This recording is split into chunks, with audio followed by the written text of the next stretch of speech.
I'm feeling kind of downtrodden right now. And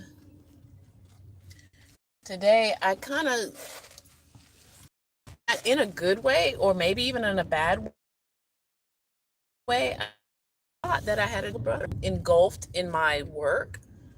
At work, I enjoyed being at work. And this was long before my brother came along. And it was nice to be able to just be at work and not think about him or worry about him. And I know that maybe it sounds horrible, whatever, but it also made me feel a little nasty coming back just now. Things were fine, but I can definitely see his symptoms are coming back. And I don't know what else to do at this point unless I find a psychiatrist that's willing to physically come to the apartment to give him a checkup.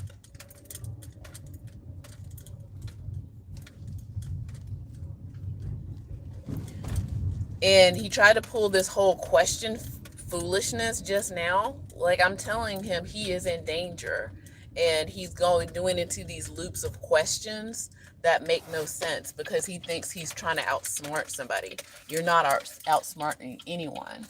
In fact, I should have been like, I should have thought ahead of time, but I didn't think I was going to kind of explode on him just now.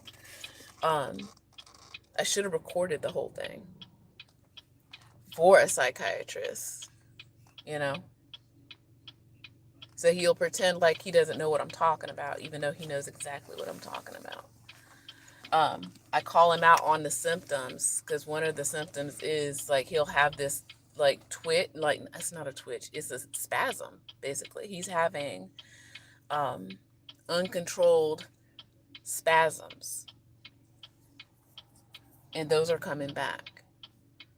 And it also comes out as laughter. So I called him out on that because I can see the proof of it in writing because he'll try to write things.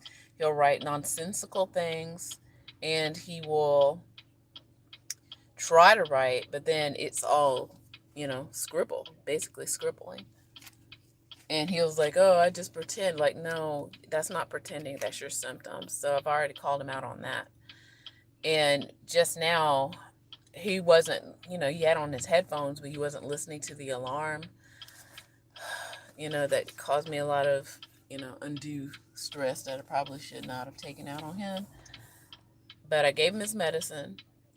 And then I thought out some food for him to make sure he's eating properly. Okay, because that's the other thing. When, people like him are not eating properly, then it just makes it all worse. And so that's where I kind of got a little upset because I had some food prepared. He's already got cooking utensils in his room, the pot. Okay, so stuff like that. Um, and so that's kind of what made me upset because he already has another one of my pots in his room, and I'm not okay with that. Um, And so yeah, he'll sit there and pretend like I need variety. Variety, you got a loaf of bread. Like I could have called him out. He's got a loaf of bread in his bed. He's got the pot of potatoes at his feet. I can go in. Okay? Could have. But I didn't, and I probably should have, quite honestly. Um, and I told him that he's in danger of like something really bad happening, and then he's like sitting there pretending like no, whatever. So he's daydreaming on his little internet. I feel like I need to cut it off some kind of way. In fact, I mean, I know of ways of doing it. I'm just saying, but I don't want to trickle on the edge of being spiteful versus being helpful. So I have to be careful about that. All right, so let me go because I'm actually at a stop sign. I thought I was on a side street and there's somebody behind me. But I also need to calm myself down while driving. So I'm concerned. I'm concerned because I don't know what the next step is other than trying to hire a psychiatrist. Like I tried to get him into the office. He ran away several times. Okay? So, I mean, I think like any other further interaction I have with him, I need to record it and just have it recorded because, and it's not like people won't believe me, but I need people to see more exactly what's happening. So if I do have access to some kind of medical professional, they know what they're seeing in him because for too long he's been undiagnosed or overdiagnosed or misdiagnosed on some level, and it's not his fault that all of that has happened, but it seems like he is a person that would take it out on himself, or I know this sounds counter to like, so either he'll blame himself, which he kind of did early on in this afternoon, or um you're just like, oh, I'm just, just put me to jail or whatever. Just, look for somebody else to do the dirty work or whatever. Like he does not seem to want to be better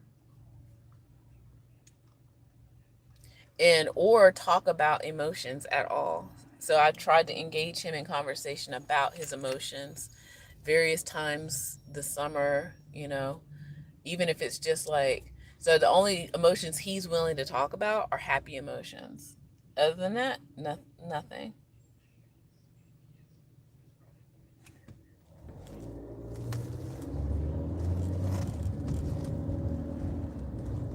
The sun's changing.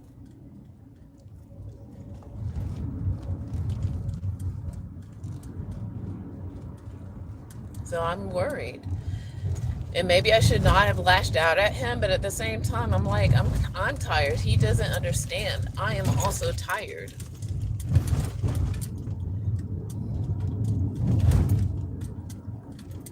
It does not seem like he's trying to help himself.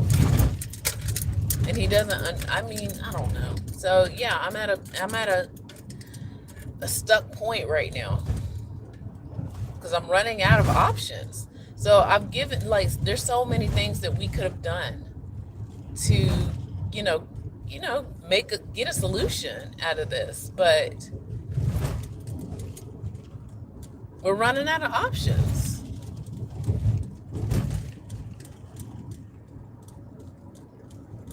And maybe I should just find a way to reach out to somebody like who, I don't know. I mean, the one reference that I got was an amazing one. And that's the thing. It's like they were willing to work with him had he not run out of that office. And I'm just like at a loss.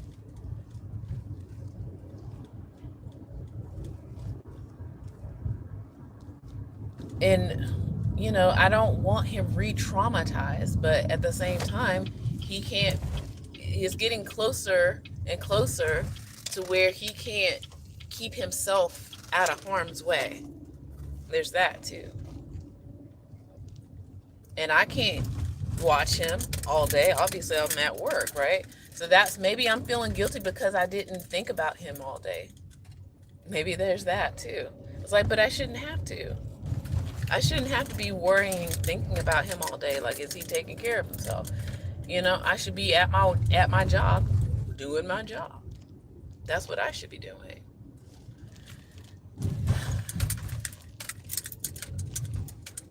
And then, I don't know. Yeah. And like I said, today wasn't a horrible day at all. No, that was just not a great 5-10 minutes I just had. And I don't want that to affect the rest of my life as somebody who practices mindfulness as much as I can. Okay, even under these circumstances right now. So I've got to start, again, playing chess. What are the next moves? What will be next? Somebody who doesn't want to talk about emotions at all, the ones that he knows he needs to work on. Not to say that he is a bad person, because he doesn't have any emotional intelligence, unfortunately. And he equates any type of medical office with danger and trauma.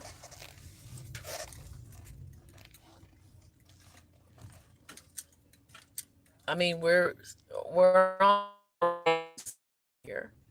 If you're associating something is something, which again, I totally understand. I totally get it. But at what point can we start healing? That's what I want to know. When can we start healing? Because not everything is an emergency. And it's where he, he, and again, this is me talking it out maybe. He doesn't have the cognitive ability to think like with an executive function to know I need to prepare myself for when I don't have medicine. He doesn't have that cognitive ability. And that's why he's disabled.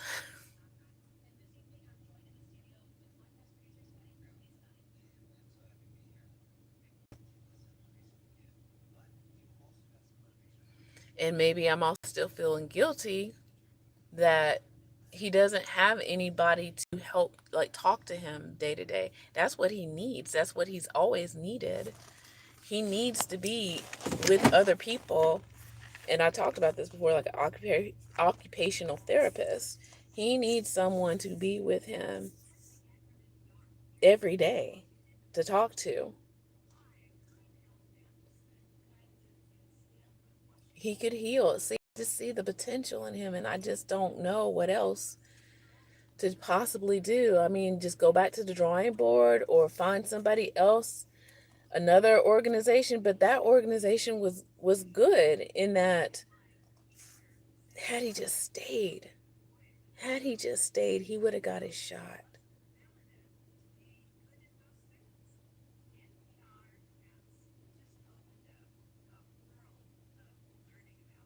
All he had to do was stay for 15 minutes and he would have got his medicine. This is what mental illness is, y'all. And mental disability. This is what that is. He was unwilling to sit and wait and answer some questions to get his medicine, that he would sooner now go into psychosis and risk his life because he's too afraid. That's how afraid he was.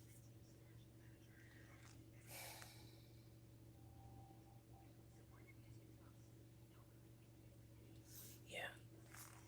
All right, y'all. I'm going to be okay either way, but sometimes I just got to get it out. And it looks like, again, as you can probably tell, I need to go find a support group. I need the care. Okay? No matter what happens, I need the care. Thank you, Magneticus. Thank you. Because I was listening to a radio program the other day about this man, he's an actor, comedian, talking about the death of his child and how he had to keep going. And while his child was dying, he still had to continue on, you know. And it was hard to listen to that, but it was important to listen to that. So maybe this is what that is too for me, where I gave it my all and still is giving. I'm not giving up by no means, but I'm just saying it's like we're not going to always have a good day or a good moment.